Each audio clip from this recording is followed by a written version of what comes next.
All right. Hello, welcome everyone. Thank you so much for being here today. What a beautiful day to celebrate. Can we turn the music off, please? Thank you. Thank you, Director Namath. Welcome everyone. Just an amazing day to celebrate. Thank you all so much for taking the time to be out here. My name is Allison Collins. I am the Division Manager of the Department of Water Resources, Division of Integrated Engineering and Science.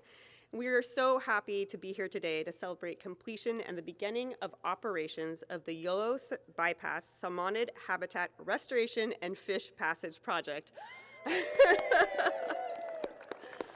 Affectionately also called the Big Notch Project. So today's ceremony really highlights the effort and work that has gone into completing the Big Notch Project, its importance to fish, and the key component of collaboration and partnership. So our speakers today are DWR Director Carla Namath, U.S. Bureau of Reclamation Principal Deputy Regional Director Adam Nichols, California Department of Fish and Wildlife Deputy Director of Public Affairs Katie Talbot, and our first speaker, DWR Office of Tribal Affairs Executive Manager Anacita Agustinez. So it's my pleasure to welcome Anacita.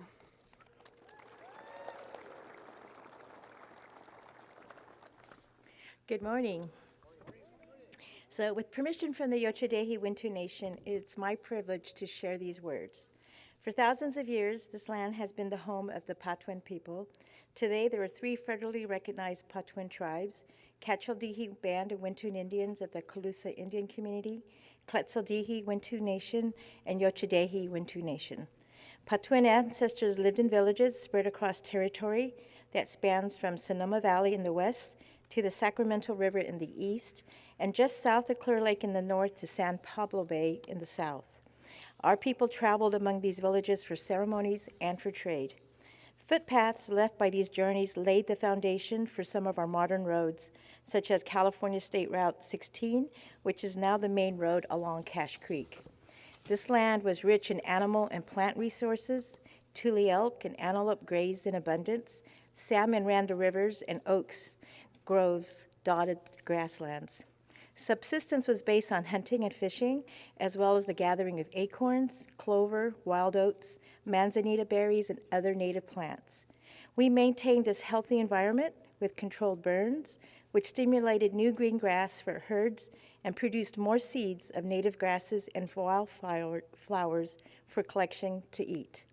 As Patwin people, the protection of cultural sites and traditions teach respect for the environment and guides management of cultural sites.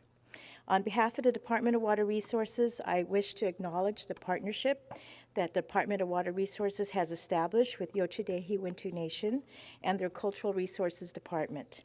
Through this project and many other ongoing projects within the tribe's ancestral land, Department of Water Resources has worked very closely with the tribe in the protection of cultural resources.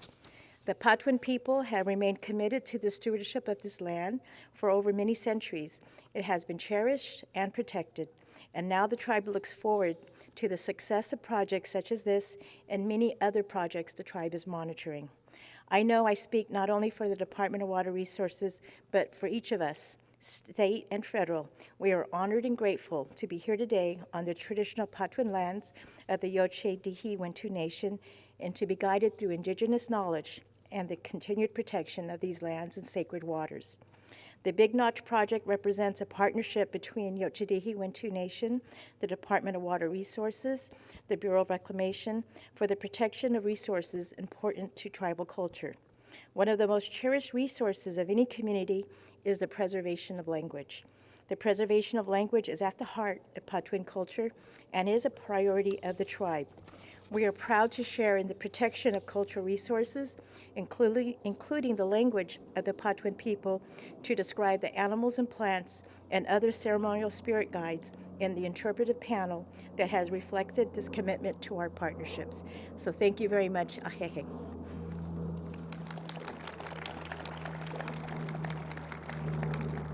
So it's now my honor to introduce our next speaker, Director Carla Namath.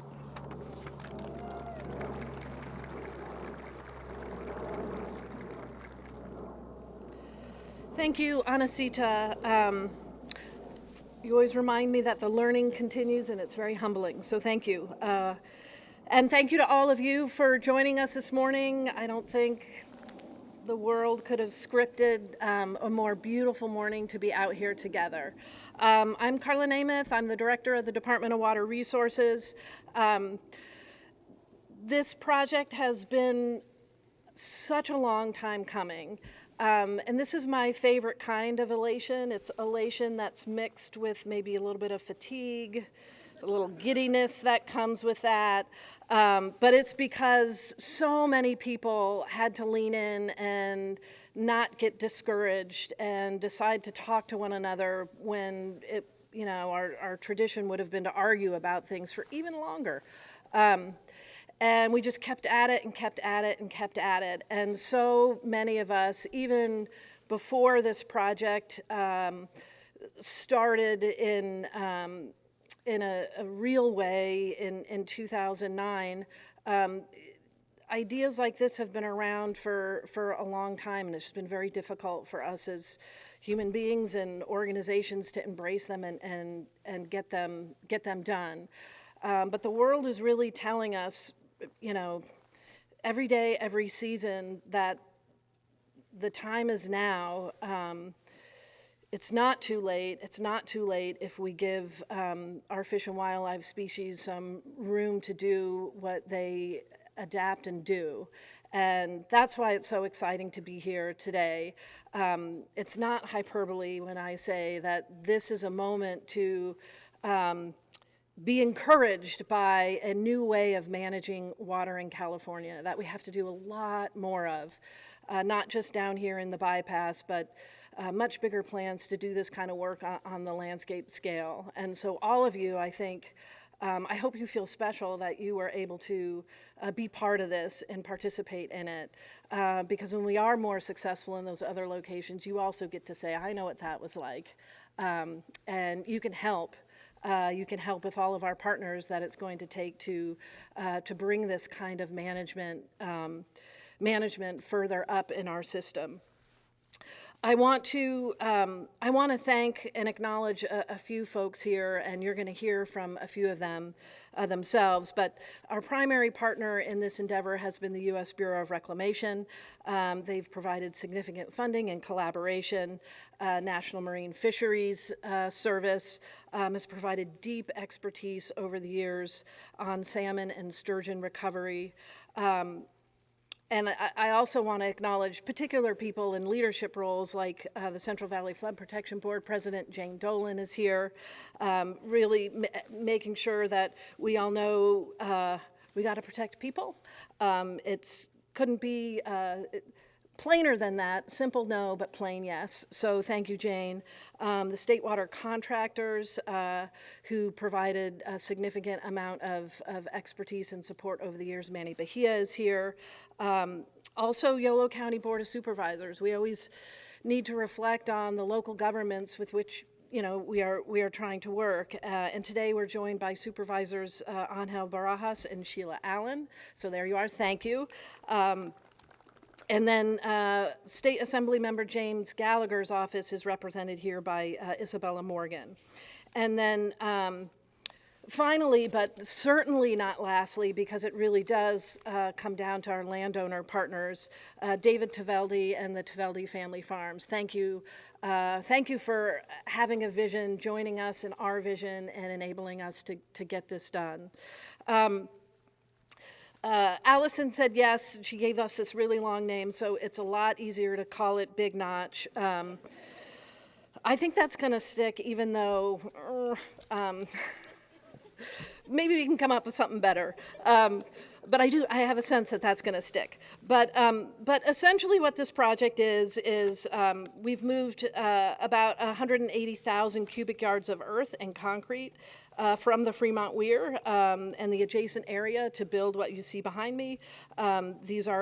This is essentially a headwork structure that contains 3 bladder gates that will operate when the Sacramento River is at a particular elevation, which helps fish pass through the gates and get on this floodplain and hang out, become floodplain fatties, get down to the ocean, maybe a little bit later, a little bit fatter, when the food's available in the ocean, just trying working to restore the broader processes that had enabled salmon to thrive in this landscape for millennia. So this really does strengthen the way that we manage water in California more flexibly. A lot of people rely on this water, 27 million Californians that get their water from the State Water Project. Hundreds and hundreds of thousands of irrigated agriculture that grow the food that we all eat. And so the way that we work in the natural landscape better to manage water better is going to help all of us really adapt to our flashier climate that we're now experiencing. It's happening every year. It's happening in between years. October 1st is the start of the California Water Year. We've got all these calendar dates that feel less and less important to me as a director of DWR, but they're important because we're all organized around them. And so how we take in information that's coming with our changing hydrology and make those kinds of adjustments is the task in front of us. Some of those adjustments are modest. Some of them are big and significant, like the structure behind me.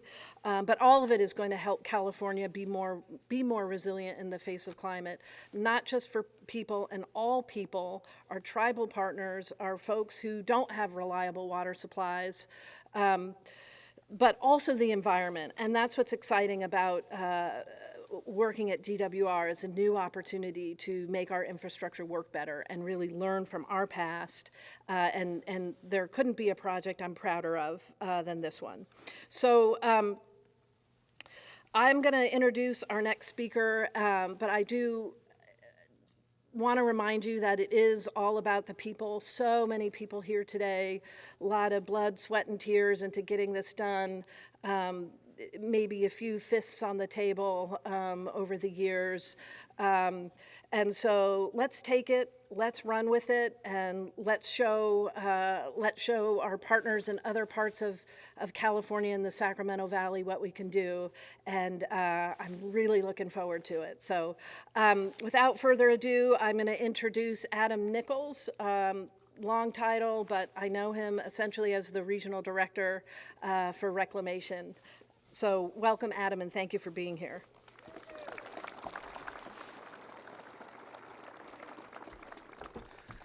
Well, thank you. I have this long speech that was written out for me, but I'm going to try. I think Carla said it really all best, so I think I'm going to kind of improvise here a little bit and say, first of all, thank you for letting us be part of this celebration in this group here today. I was trying to think of something that my background is in archaeology and anthropology, and I was trying to think of something that would connect all this, and Anacita brought it back to the land of the original peoples. Sometimes we have to make a cut to start seeing the heal. And so this is where we're going to start healing the land, healing the future for our fisheries, for our water supply, for the future of California. And I am really honored to be part of that process, be part of that group here today, be here with you and recognize all the work that everyone in the audience has done, the support of the Bureau of Reclamation, the support of National Marine Fisheries, Fish and Wildlife Service, the Department of Water Resources, and our collective contractors, water users in the state of California. I am thrilled to see this happen. I know many of the project managers who once were part of reclamation, and many of you may have some of our staff now, actually, so you're welcome. I don't have much more I can say about this, but thank you again. We're really excited about the partnership, and we're really excited about future California water and recovery. Oh, and I'm supposed to introduce Katie Talbot from CDFW. Talbot. Thank you. Good morning, everybody. My name is Katie Talbot. I am the Deputy Director of Public Affairs at the California Department of Fish and Wildlife. And we are thrilled to be here this morning to celebrate the opening of the Big Notch Project, a project we're excited about to improve outcomes for our local threatened and endangered fish. CDFW has been lucky to be the steward of the Fremont Weir Wildlife Area since 1981. And for decades, we have known that while key for local flood control, the weir also represents challenges for our local salmon and sturgeon populations. During times of high water, they'll migrate into the bypass and become stranded when water levels reduce. Historically, these fish have died or have required complex rescue operations to retrieve them back to the Sacramento River. And we know that during times of drought, these access opportunities become even more limited. But now, thanks to the leadership of our partners at the Department of Water Resources and the Bureau of Reclamation, fish in the area of the Fremont Weir will have a wonderful new and improved pathway back to the Sacramento River. And it's not just about a safe passage for fish, it's also an opportunity for young salmon and steelhead to access tens of thousands of acres of healthy habitat. So it's two benefits in one. Access to this food-rich zone will allow them to become, I think Director Namath said, floodplain fatties, which I love, and will increase their chances of survival on their journey back to the Pacific Ocean, which we're very excited about. As floodplains have been impacted, as well as tidal wetlands have been impacted by human development, these moments are so key in preserving access to these wonderful historic habitats that benefit salmon in their long-term quest at survival, and is also a goal outlined in the California Salmon Strategy for a hotter, drier future. The Yolo bypass also doesn't just support fish, it's a key role in the Pacific Flyway, supporting migratory bird populations as well as other sensitive species, and it provides valuable opportunities for wildlife viewers, hunters, and K-12 students to learn from and connect with nature, which we love at CDFW. We appreciate the commitment to ensuring continued public access and supporting multiple conservation goals through this project. Today's opening is a key step toward a better future for California's endangered and threatened fish populations, and we are thrilled to see this project put to excellent use. Thank you so much. And I'm going to hand it back over to Allison.